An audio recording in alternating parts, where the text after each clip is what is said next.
Hi friends and welcome back. Today's game is from Zurich, 1953. The players are Grandmaster Geller as white and former world champion Max Euwe, I hope I pronounced his name right, as black.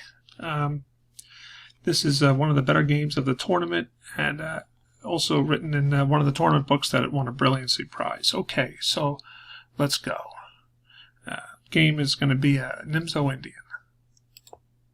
Start d4, knight f6, c4, e6, knight c3, bishop e4, e3 for white, c5, a3, bishop takes c3 check, bc, and b6 here for black, bishop to d3, bishop b7, f3,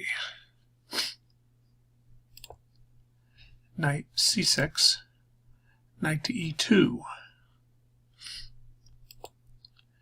black castles, white castles, and we have knight to a5 for black, e4 for white, and black plays knight to e8 to prevent the pin and potentially to answer f4, the f-pawn advancing with f5 to slow down white's attack. Okay. Knight to g3, and pawn takes d4, and pawn takes d4 by white, and we have black with rook a to c8, targeting the c-pawn. White doesn't really acknowledge that threat and continues with his aim on the kingside with f4. Black quickly takes it there with knight takes pawn, and white continues f5. Black blocks with f6, and now white plays rook to f4. Now it looks like white is well on his way to have a threatening attack here. The pieces are certainly in motion for that, and black plays b5. So his idea here, according to the book, is going to be his defense is going to be a counterattack, which is pretty interesting. White plays rook to h4, really getting things lined up now. And now black plays queen to b6, exploiting that pin on the pawn on the d4 there. So white needs to be careful even though he's threatening. And white plays e5, and black is able to snap it off again with that pin, using that pin on the d-pawn. And we have f takes e6. Knight removes one of the attackers, the bishop on d3. Probably a smart idea. Queen takes d3. Now the threats are renewed. It's targeting h7 there. Queen removes pawn on e6. And we have queen takes h7 check. King has to go to f7. And now bishop comes to h6.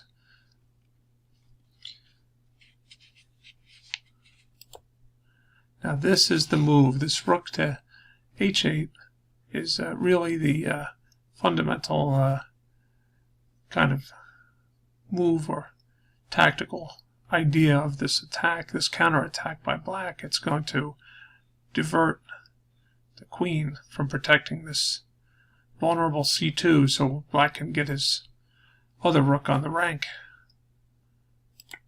White plays queen takes, and then black immediately pounces, bringing the rook down to c2 and targeting g2 here with all kinds of trouble to come, potentially. And this is this rook to c1 by white. The computer the evaluation drops off dramatically when white plays this, so there must have been better defenses here. Although this doesn't look like a a good position for white at this point. It seems like his attack has sort of been turned around on him. So, of course, black plays check on g2, king to f1, and now black brings his queen in on b3 to join the attack. We have king to e1, kind of running for his life, and black plays queen to f3. Computer evaluation shows it's going to be mate in 7 with best play, and at this point it looks like Grandmaster Geller was wise enough to give up the ghost on this. He saw what was coming for him. I didn't see the mate in 7 when I looked at it, but it certainly looks very, very tough for white. So, hope you enjoyed that, and sometimes the best defense is a counterattack. That game earned a brilliancy prize in a very, very strong tournament. So I hope you enjoyed, and thanks till next time.